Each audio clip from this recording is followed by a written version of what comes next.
बिस्मिल्लाहिर्रहमानिर्रहीम अल्हम्दुलिल्लाहि रब्बिल आलमीन वस्सलातु वस्सलामु अला सय्यिदिल मुरसलीन व अला आलिहि व अस्हाबिहि अजमाइन। अम्मा बाद। मोहतरमुल मकाम मौलाना सैयद चिरागुद्दीन शाह साहिब, अस्तालामा इफ्तिखार नकवी साहिब, प्रोफेसर डॉक्टर अबू बकर सिद्दीक साहिब, हमारे इंतहाई अज़ीज़ भाई और दोस्त मौलाना उमैर साहिब, उलमा इकराम, मशाइख़ उज़्ज़ाम, ईदगाह शरीफ से आए हुए मंदूबीन, आज का ये जो मौजू है ये बड़ा हसास मौजू है। पाकिस्तान में तो किसी के पास मेरा ख्याल है फिगर नहीं है कि हमारी आबादी है कितनी, और ना ही कभी हकीकी तौर पर कौम को पता चला है कि आबादी की तादाद क्या है।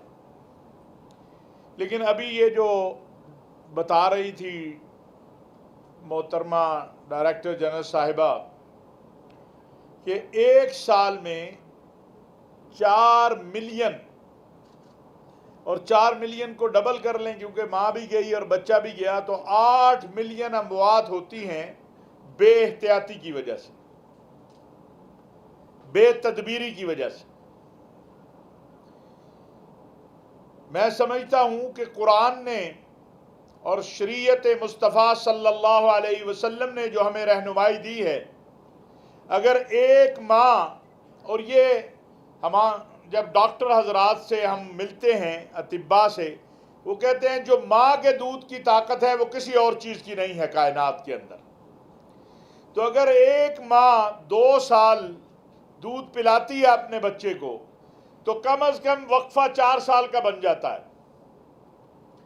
इस वक्त जो मर्द हो या औरत, उसकी सेहत की सूरत हाल है वो सबके सामने है।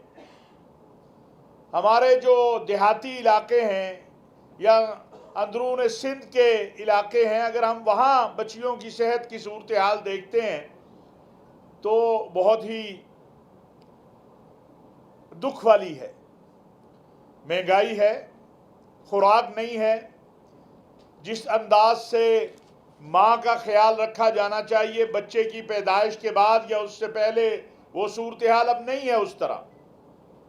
उमरा के यहाँ हो तो हो, चूँकि महंगाई की सूरत हाल में गुराबा तो बिल्कुल पिसते चले जा रहे हैं। फिर क्या खाली बच्चा पैदा करना ही शरीयत ने कहा है, या ये भी कहा है कि उस बच्चे की तरबियत भी करनी है, उसकी सेहत का भी ख्याल रखना है, उसकी तालीम का भी ख्याल रखना है। अब जिस तरह एक तसव्वुर, एक हिस्सा दीन का ले लिया 4 शादी वाला,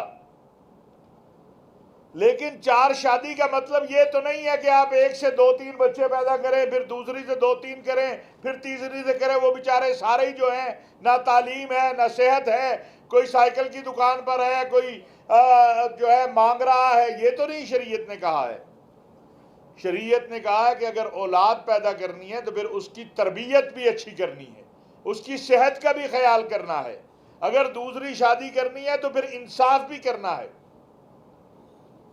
खाली ये नहीं है कि अभी शेखुल अज़हर ने भी फरमाया, बाकी अकाबरीन भी फरमाते हैं, और कुरान भी यही कहता है। अब हमारे यहाँ बेटी पैदा हो जाए तो बेटे के लिए हम जो है लगे रहते हैं, चाहे बीवी बेचारी जो है उसका जो भी हाल हो जाए। इसका तो शरीयत ने नहीं कहा कि आपकी बीवी 50 अमराज का शिकार हो जाए, लेकिन चूंकि बेटा चाहिए है मुझे, लिहाजा चाहे 10 बेटियां पैदा हो जाए, मैंने जो है बेटा लेना है हर सूरत। और ये भी बदकिस्मती है कि बेटी पैदा होने के बाद जो हमारा रवैया है वो इतना जालिमाना बाज जगह पर आता है कि सास भी उसको मतऊन कर रही होती है, उसकी नंद भी उसे मतऊन कर रही होती है, खामन भी उसे, जैसे बेटी लाना उसका इख्तियार है। उस खामन को कोई मतऊन नहीं करता है, उस मर्द को कोई नहीं कहता है। तो अगर भाई बेटी पैदा हुई है तो ये मर्द और औरत दोनों के मिलाप से पैदा हुई है, तो औरत क्यों खाली मुजरिम है, मर्द क्यों मुजरिम नहीं है, उसको कोई नहीं कहता। फिर मार दिया जाता है। आज भी ये वाकयात हम अखबारात में पढ़ते हैं। इससे बड़ी सफाकियत ये जो पिछले दिनों 2-1.5 माह पहले के कितनी गोलियां एक मासूम सी कली को मारी गई। फिर कराची का एक वाकया हमारे सामने आया, इससे बड़ा कोई जुल्म है?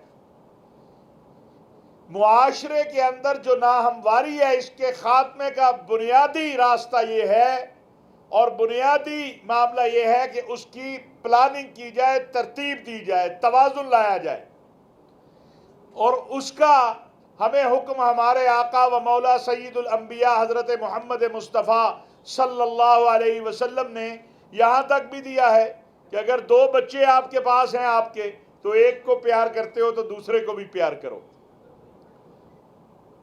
जो दीन ये कह रहा है कि दो बच्चे आपके हैं आपके और वो दोनों आपके पास हैं, तो आप एक को बोसा दे रहे हैं तो दूसरे को भी बोसा दें, कहीं उसकी दिल शिकनी ना हो जाए। वो कैसे आपको ये इजाज़त दे सकता है कि आप 10 बच्चे पैदा कर ले और ना उनके कोई आपने तालीम का बंदोबस्त किया है, ना उनकी सेहत का कोई आपको ख्याल है, ना उनकी तालीम का आपको ख्याल है? तो ये तो शरीयत नहीं कह रही आपकी। ना शरीयत आपको ये इजाज़त देती है कि आप 4 शादियां करके 15-20 बच्चे पैदा कर लें और वो बेचारी रोती फिरे अपने बच्चों के लिए दर बदर, और आपने एक को छोड़ा, दूसरी को छोड़ा, तीसरी को छोड़ा। आगे से आगे है कि शरीयत ने हमें 4 की इजाज़त दी है। 4 की इजाज़त अदल के साथ दी है, इंसाफ के साथ दी है, और फिर यह भी कहा है कि तुम नहीं कर सकोगे। आज के मौजूदा हालात जो हैं, अगर कोई कर सकता हो, लेकिन उसको ये देखना होगा ना कि मेरी औलाद कहाँ पे खड़ी है, मेरी बीवियां कहाँ पे खड़ी हैं। आप अक्सर ये जो हमारे 2-3 शादियों से पहली का क्या हाल है जी, बस ठीक है उसने अल्लाह वास्ते मुझे माफ़ कर दिया था। मैंने कहा तो बच्चे, वो भी गुजारा हो रहा है, तो मैंने कहा ये अल्लाह वास्ते माफ़ जो है तूने क्यों नहीं किया? तूने दूसरी कर ली, तीसरी कर ली, चौथी कर ली। शरीयत का हुक्म, शरीयत की इजाज़त अपनी जगह है, लेकिन उस बीवी का, उन बच्चों का ख्याल रखना। जब मैं पिछली मरतबा इस्लामी नज़रियाती कौंसल में हम थे, तो ये बच्चियों की, जो अलामा साहब भी मेरा ख्याल है उस सेशन में हमारे साथ थे, कि कितनी उम्र मुकर्रर की जाए बच्चियों की शादी की, जो है निकाह की। तो उसमें कई हमें ऐसी रिपोर्ट्स थी कि कई इलाकों में जब बच्ची की शादी आप जो 15 या 16 साल में कर देते हैं, तो वो बेचारी अभी उसको पता ही नहीं होता। और ये हक है, एक ख़ानदान उसने बनाना है कि वो आकिल भी हो। कुरान ने क्या कहा है कि वो आकिल भी हो, बालिग भी हो। खाली बलूगत नहीं, अकल भी चाहिए, क्योंकि वो 3 घरानों को उसने लेके चलना है। एक उसका अपना घर है, एक उसके ससुराल का घर है, और एक उसके माँ बाप का घर है। और अगर उस बेचारी को पता ही नहीं है, तो तबाही के अलावा क्या होता है? फिर ख़ानदानी दुश्मनियाँ। तो अपने बच्चों का ख्याल रखना, इसकी भी शरीयत ने, इसका भी हमें हुक्म दिया है। वो जो कुरान का हुक्म है, वला तक़्तुलू औलादकुम खशियता इमलाक, वो उस सूरत में है जब आपने ये तसव्वुर पैदा कर लिया कि अल्लाह रिज्क देने वाला नहीं है, ये तो न बच्चा जो है इसको मारना ही पड़ेगा क्योंकि रिज्क नहीं आना। ये यहाँ जो तवाज़ुन का कहा जा रहा है, या बच्चा सेहतमंद हो, माँ सेहतमंद हो, ये जो बात कही जा रही है, ये बिल्कुल मुख्तलिफ है इस बात से। कत्ले औलाद से और तवाज़ुन रखना, सेहत का ख्याल करना, ये 2 चीज़ें मुख्तलिफ हैं। बच्चों को दूध पिलाना, अगर 2 साल एक माँ दूध पिलाती है, तो कम से कम वक्फा 3.5-4 साल का बन जाता है। इससे तो शरीयत ने मना नहीं किया है हमें। अगर वो सेहतमंद ही नहीं है, अगर उसकी सेहत ही इजाजत नहीं देती है,